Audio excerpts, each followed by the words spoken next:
សូមស្វាគមន៍មកកាន់ Channel បរិយាយរឿងតិនហ្វីវិលត្រឡប់សារជាថ្មីមកកាន់វគ្គបន្ទាប់នៃរឿងតិនហ្វីនេះគឺជាការវិភាគនិងការរៀបចំយុទ្ធសាស្ត្រសម្រាប់ការអនុវត្តជាក់ស្ដែងក្នុងស្ថានភាពដែលអ្នកបានរៀបរាប់ចាប់ពីការនិយាយស្ដីរហូតដល់ទទួលឱកាសកាន់កិច្ចការធំ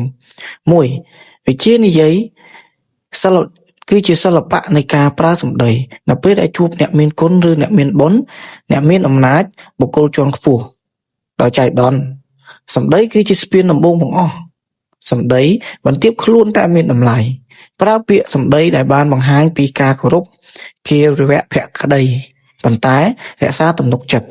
មិនត្រូវអែបអបហួសហេតុធ្វើឲ្យបាត់បង់តម្លៃខ្លួនឯងឡើយការដឹងគុណ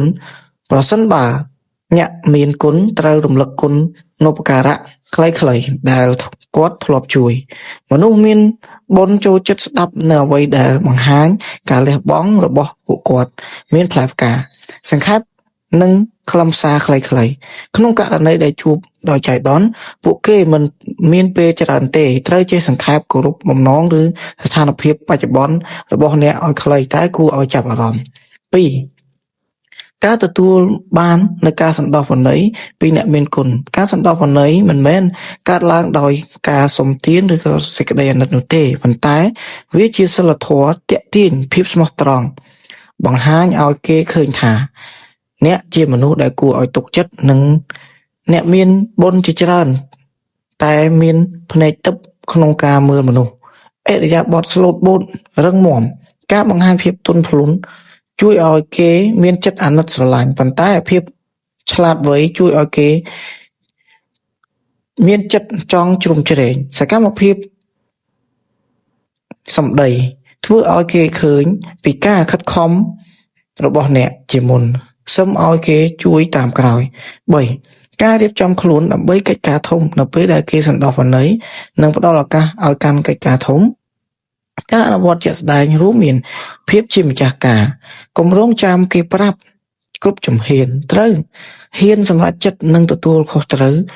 លើលទ្ធផលទាំងល្អនិងអាក្រក់ការកសាងក្រុម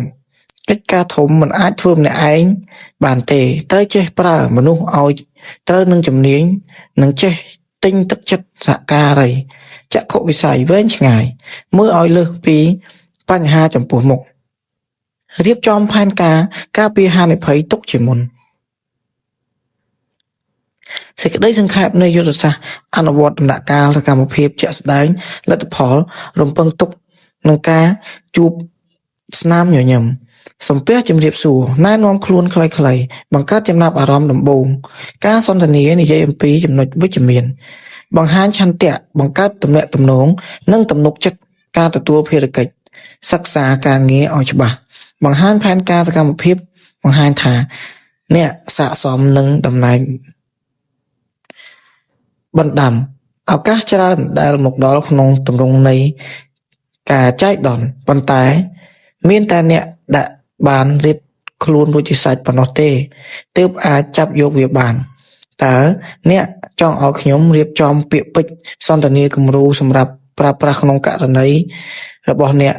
មានបុណ្យនេះដែរឬទេសូម comment និងជួយ